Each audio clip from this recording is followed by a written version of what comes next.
Bon dimanche à vous, chers téléspectateurs d'Afro Info 243. Le vice-premier ministre, ministre de la Défense nationale et ancien combattant, M. Jean-Pierre Bemba, est en mission d'évaluation des opérations militaires dans la 3e zone de défense, regroupant plusieurs provinces de la République démocratique du Congo.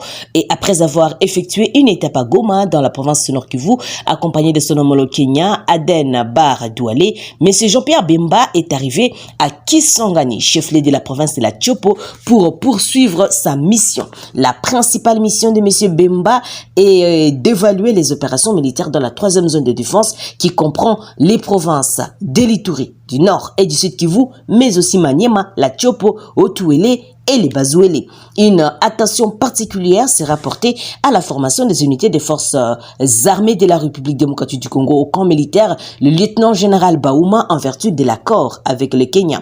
Cette formation est assurée par les instructeurs congolais et kenyans sur place. Il y a eu un briefing avec les officiers généraux de la 3e zone militaire et les Kenyans, suivi d'une visite guidée du camp. Il a également assisté à une démonstration des nouvelles unités récemment formées. Avant de quitter Kisangani, le vice-premier ministre de la Défense a eu une causerie morale avec les officiers supérieurs et subalternes présents. Il a salué leur travail et leur a encouragé à poursuivre leurs efforts dans la défense du pays.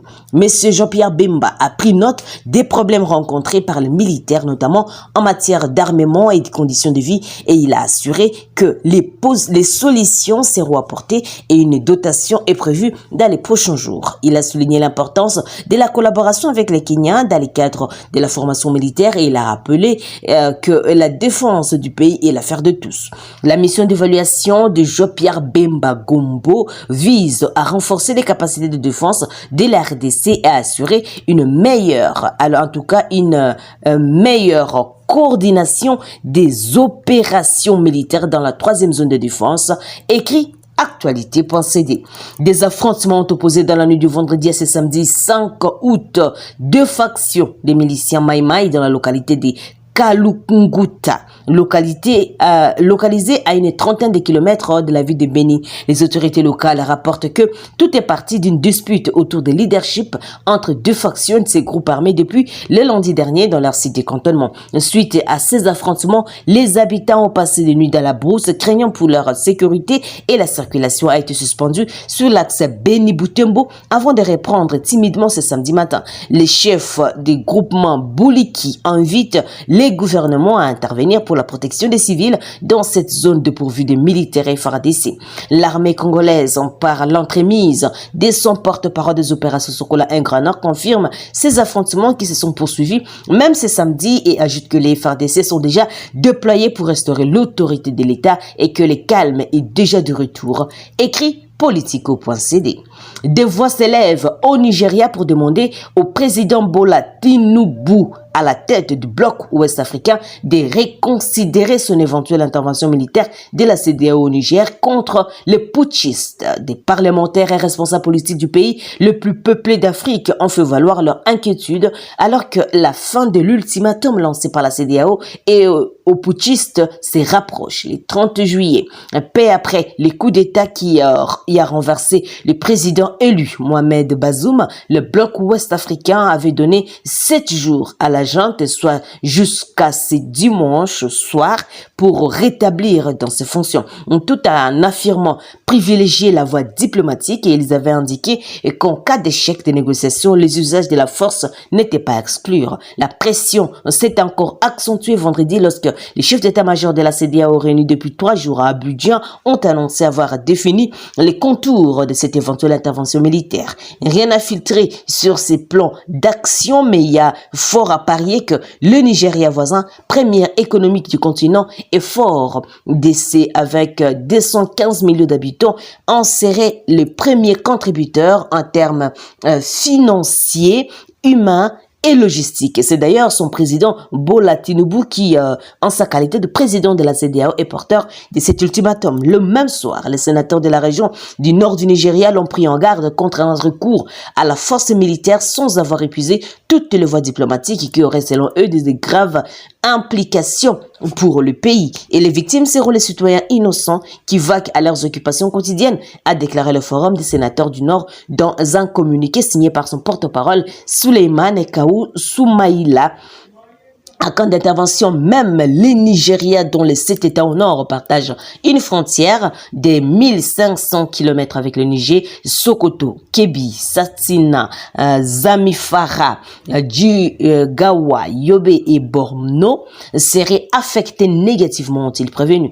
Inutiles et irresponsables, ces États ont des liens commerciaux et sociaux historiques avec les sud du Niger, avec lesquels ils partagent des affinités culturelles, religieuses et linguistiques. Les sénateurs disent également s'inquiéter de voir une intervention au Niger déstabiliser davantage sa région et extrêmement pauvre et déjà sous le joug des groupes armés et ouvrir un nouveau couloir d'insécurité avec le pays voisin du Niger, à savoir le Mali, le Burkina Faso et la Libye. Et les inquiétudes sont également partagées par la plus importante coalition des partis opposition du Nigeria pour qui les interventions seraient non seulement inutiles mais irresponsables, écrit les coalitions des United Political Party dans un communiqué publié les samedis matins. Le Nigeria ne peut pas se permettre de gaspiller ses ressources qui s'amenuisent et les vies précieuses de nos soldats dans une guerre inutile. Selon ce communiqué signé par l'un de ses porte-paroles, Marc Adebayo, la situation sécuritaire de notre propre pays reste déjà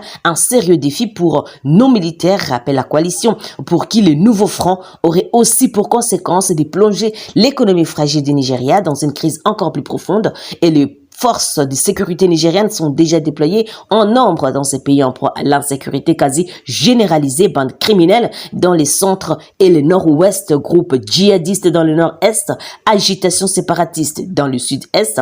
Le Nigeria fait également face à une grave crise économique qui s'est détériorée depuis la suppression famine des subventions sur les carburants. Ces décisions du président Tinubu, dont l'objectif est de relancer les investissements à long terme, a fait quadrupler les prix de l'essence et ployer encore davantage la population, dont près de la moitié vit déjà dans l'extrême pauvreté. Sur des réseaux sociaux nigériens, la possibilité d'une intervention est aussi largement discutée et certains se soucient par exemple du sort des 200 000 réfugiés nigériens qui ont fui de violences djihadistes au Nigeria, installés au Niger, et d'autres s'inquiètent de nos afflux de réfugiés nigériens vers le nord du Nigeria, déjà plongés dans une très grave crise humanitaire. Terminons par cette nouvelle. L'Afrique centrale avance avec confiance sous la voie de l'activité économique. Selon un nouveau rapport de la Banque africaine de développement, cette région a démontré la meilleure performance dans l'ensemble du continent africain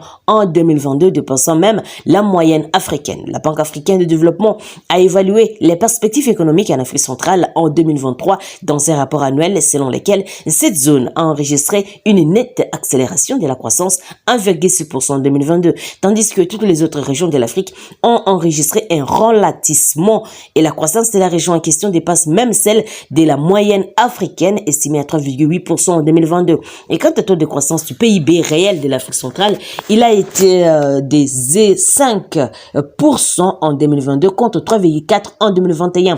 Un facteur clé, le rapport explique ce regain économique par nombre de facteurs, parmi lesquels les coûts favorables de matières premières ont joué un rôle important. Et l'essentiel d'insolite. Suivez l'Afrique sur TikTok, s'abonner.